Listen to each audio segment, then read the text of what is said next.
quando a gente está falando sobre o amor de Deus, né? A gente está falando, na verdade, sobre o caráter de Deus, mas, sobretudo, a gente perde de vista que o Paulo está fazendo aqui um contraste, né? Contradição, ou fazendo um paralelo entre os dons de Deus e o caráter de Deus na nossa vida. Ele vinha falando, por isso que eu comecei lá atrás, que a gente pega assim, a gente nomeou ou enumerou a carta de Paulo, a gente esquece que ela é uma carta. Ele vinha falando de um longo assunto prolixo como ele era, até ele chegar aqui na questão do amor. Tanto é que o texto termina assim, versículo 31, isso tudo é o versículo 31. Entretanto, procurai com zelo os melhores dons, e eu passo a mostrar-vos ainda um caminho sobre modo excelente. Ou seja, ele está dizendo, se os dons têm que ser procurados com zelo, os melhores dons, existe um caminho ainda que é muito melhor do que os melhores dons. É isso que ele está querendo dizer. A gente perde essa linha de raciocínio com a divisão que fizeram depois nas Escrituras, né? Ele continua falando do mesmo assunto. Ele está falando do quê? Da vida nova de Jesus em nós, de como o Espírito de Deus nos capacita com dons. E aí quando ele fala assim, procurar com zelo os melhores dons, a gente sem perceber já começa a entender que existem dons melhores do que outros. E a bem da verdade, não existe dom melhor do que outro, existem situações mais adequadas do que outras, né? Assim como na nossa cama é adequado a gente dormir ou nu, ou de roupas raras, assim como a gente entende que não é adequado dormir de terno e gravata e nem estar aqui só de cueca, os dons são melhores dependendo da situação em que eles estão. Existem dons que são para ser usados mais na intimidade e existem dons que precisam ser usados em público, né? E está dizendo isso porque ele vai falar sobre o amor aqui como um preâmbulo para ele poder falar sobre as línguas, né? No capítulo 14 ele vai começar a falar, olha gente, todo mundo falando língua estranha é uma bênção, língua estranha é uma maravilha, mas é por isso que o amor, o saber nos deixa todos soberbos, mas o amor edifica. O amor é quem vai fazer a gente saber adequar o uso dos dons. Aí por isso que ele fala, vocês como igreja, como reunião de Jesus, precisam procurar com zelo os melhores dons. Porque a gente é muito intimista, a gente confunde individualidade com individualismo, né? Eu já estava conversando com uma jovem, ela está assim, reclamando da má vontade dela de viver, e ela está assim, não, porque um dos meus valores é a individualidade. Eu falei, não, um dos seus valores não está sendo individualidade, um dos seus valores está sendo individualismo. Porque não existe individualidade sem coletividade, não existe indivíduo sem o meio onde ele está inserido, não existe ser humano sem contexto. Priscila só é Priscila porque ela está no Brasil. Se ela estivesse no Afeganistão, ela nem estaria aqui numa solenidade pública, né? Porque não existe indivíduo sem meio, contexto social. E a pessoa está dizendo isso porque ela está querendo dizer o seguinte, eu não estou a fim de fazer, eu não quero fazer porque eu valorizo a individualidade. Não, mas isso aí que você está falando é individualismo, isso não é individualidade. O individualismo é o oposto da individualidade. A individualidade ela vai ser negociada. A individualidade é o que a gente vai chamar aqui de amor. O que é o amor? É eu exercer os meus dons de forma contextualizada. Eu exercer os meus dons pensando neste público que está aqui. Eu exercer os meus dons pensando que, como Paulo vai dizer lá na frente, é melhor eu falar 5 palavras que a pessoa que está do meu lado entenda do que falar 10.000 que ela não entenda. Né? E aí os dons também são assim. Todos eles são importantes, mas nem todos são importantes em determinados contextos. Todos eles são essenciais. E aí por isso que ele começa a dizer, todos são essenciais, mas nós todos não temos todos os dons. A uns Deus deu, né? Ele vai enumerar de novo. E a gente adora fazer lista de Paulo, lista de obra da carne, lista de fruto do Espírito e lista de dons. A gente acha que Deus chamou primeiramente apóstolo. A gente coloca o apóstolo como o primeiro, né? A gente está falando como quem está assim, em primeiro lugar, sem querer que aquilo seja o primeiro lugar. É a primeira coisa que ele lembrou. Deus chamou pessoas para serem apóstolas, ou seja, enviadas de Deus para começar alguma coisa inusitada em algum lugar. Depois Deus chamou profetas, pessoas que vão entregar a palavra de Deus ali, naquele contexto, naquela situação. Uma voz de Deus, apesar de tudo já estar dado, de tudo já estar feito, existe aquele que profetiza, ou seja, aquele que fala aquilo que Deus quer que seja dito daquele jeito, naquele momento, naquela hora, com aquele estilo. Depois nós vamos chamar mestres, né, que são pessoas talvez enfadonhas, porque elas precisam ir nos mínimos detalhes, elas precisam fazer toda uma antologia de alguma coisa, ela precisa estar historicamente fundamentada, ela precisa estar economicamente fundamentada, ela precisa estar filosoficamente fundamentada, ela precisa estar politicamente fundamentada. O mestre é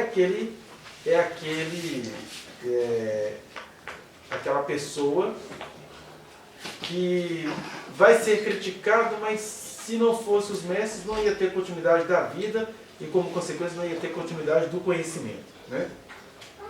E aí depois ele vai lembrar que Deus chamou pessoas para operar milagres. E milagres pode tanto significar aquela coisa que é inusitada, quanto pode significar também aquela coisa da qual a gente ainda não tem consciência dela, né? Muitas vezes, por exemplo, o que a gente chamou de expulsão de demônios, a pessoa estava com esquizofrenia e foi curada, e a gente atribui aquilo a um daimon, né, que demônio na língua portuguesa vem do daimon, do grego, que seria o espírito invisível. E aí, há milagres que são coisas inusitadas e há milagres que são coisas corriqueiras. Porque para Deus nem existe milagre, né? Deus só está fazendo no nosso cotidiano aquilo que Ele sabe fazer o tempo todo. Depois ele vai falar dos dons de curar, que são aquelas pessoas que têm a capacidade de cessar um sofrimento, desde uma oração para acalmar o coração de alguém, até uma oração ou uma palavra ordenada nas espiritualidades para fazer cessar uma ferida de alguém. Ou às vezes, a partir do aconselhamento, da exortação, do você meramente ouvir uma pessoa, do você meramente se assentar do lado dessa pessoa, de você usar a sua situação profissional formal para curar alguém de uma existência, seriam os dons de curar. Socorros, né? São aquelas pessoas e aquelas ações do reino de Deus, onde a pessoa sabe lidar com aquilo que nem ela mesmo saberia lidar naquela situação. Ela vai lá e resolve um problema. Às vezes tem a ver com uma calamidade material, uma calamidade natural, ou às vezes tem a ver com uma calamidade espiritual. E a pessoa chegou aqui no culto, sentiu que o clima está ruim, e aí olha só, a gente fica tentando nomear as coisas, mas tudo é tudo, porque Deus é tudo em todos. Então às vezes a pessoa está tendo um discernimento de espírito que na verdade é um socorro que alguém precisa ali naquele momento. E aí o curso tem que ser mudado, o culto tem que ser mudado, a lógica tem que ser mudada, né? Quantas vezes Jesus indo cumprir uma agenda, ele teve que socorrer alguém. Era o cego Bartimeu, Jesus, filho de Davi, tem misericórdia de mim, era dom de curar, mas era um socorro. O cara estava nas últimas. Ou a mulher cananeia que fala, Jesus, eu sei que o Senhor foi chamado para a casa de Israel, mas a minha filha está padecendo. Ou o servo do centurião. Então isso são dons de socorro, que é você ter de acabar com a sua programação, ou às vezes adiar a sua programação, ou mudar a sua programação para socorrer alguma coisa inusitada. Dons de governo, que vai desde aquela coisa que tem a aparência de formalidade, né? De a pessoa governar, ser presidente, ser coordenador de uma situação, ser diretor de uma situação. Por exemplo, a gente poderia falar que o José, no Egito, ele teve o dom de governo porque ele estava ali mais do que governando o Egito.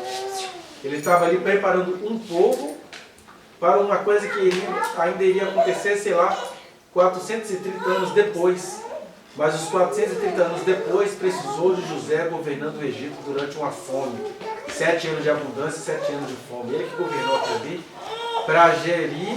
para gestacionar alguma coisa que ia acontecer 400 anos depois. Então, o dom de governo de José teve essa cara formal, né? Ele era o governador de Faraó, o governador do Egito. Mas o governo também é aquela coisa assim de orientar o grupo. A gente, vamos por aqui, vamos fazer assim. Ah, eu acho que isso não tem lógica, mas vamos por aqui. A gente precisa chegar nesse lugar, ter esse objetivo para atingir. São os dons de governo. E ele vai falar daquela coisa que todo mundo procura, como a gente procura maconha, cerveja, cigarro. A gente procura enlouquecidamente falar em línguas. Porque todas essas coisas que eu falei até agora têm a sua lógica. Agora, línguas, decando da labachúria, eu não entendi, já estou interessado. Né? Você dá uns trimeliques, já estou interessado. E aí, você tem grandes conglomerados que deveriam ser manifestações do reino de Deus, mas acabam sendo manifestações da carnalidade, né?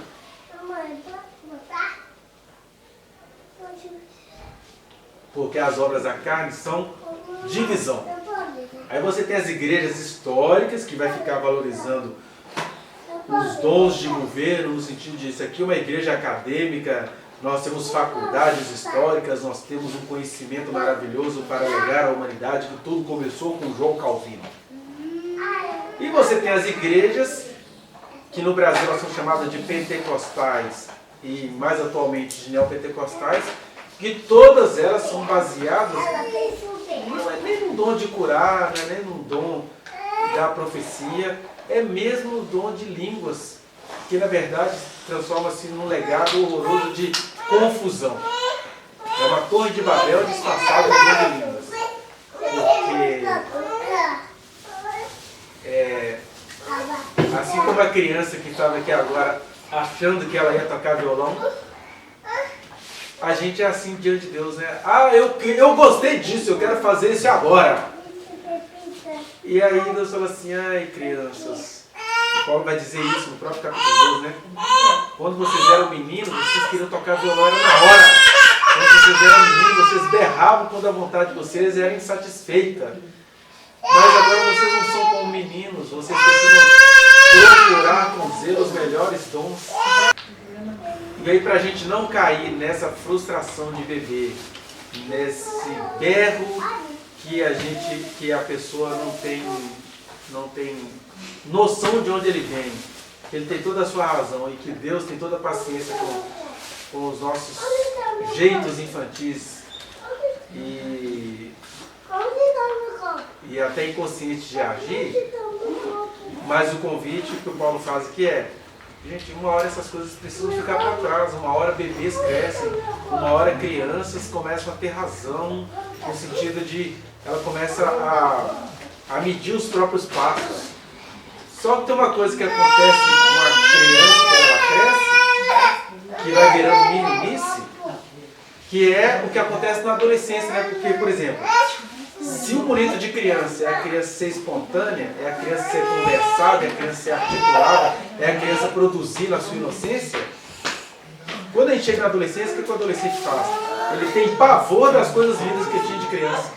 Né? Nossos filhos cantavam espontaneamente, brincavam, se articulavam, aí chega na adolescência e todo mundo trava. Eu canto só se for no meu quarto, eu vou tocar, eu não quero saber de ninguém vendo. Você vai falar de alguma coisa que remeta a criança, o adolescente está com meninice, ele não quer saber daquelas coisas de criança. E a gente faz isso diante de Deus, né? A gente faz isso na comunhão com os santos. A gente, com medo de voltar a ser criança, a gente fica menino. A gente fica abortando a espontaneidade do Espírito de Deus em nós. Né? Por isso que ele vai fazer lá na frente essa comparação entre o que é ser criança e o que é ser menino. Que a criança deveria nos acompanhar a vida toda. E o menino precisa ficar para trás. O menino é essa pirraça, é essa briga, que a gente insiste em ser, né? Ah não, aqui minha igreja é uma igreja histórica. A minha igreja é pentecostal. Pentecostal que não faz barulho está com defeito de fabricação. Ah, porque o apóstolo Paulo disse, mas eu sou pentecostal. A gente vai fazendo essas coisas todas e aí a gente não se torna pessoas amadurecidas. O que é uma pessoa amadurecida? É uma pessoa que cada vez mais se descobre cheia do Espírito Santo diante de Deus e por isso vai ficando cada vez mais crianças diante de Deus. E eu estou dizendo isso porque vá no link que está aqui na descrição e acesse a reflexão na íntegra. Não se esqueça de dar o like nesse trechinho de vídeo, compartilhá-lo e se inscrever neste canal, apertar o sininho para você receber as notificações. Muito obrigado.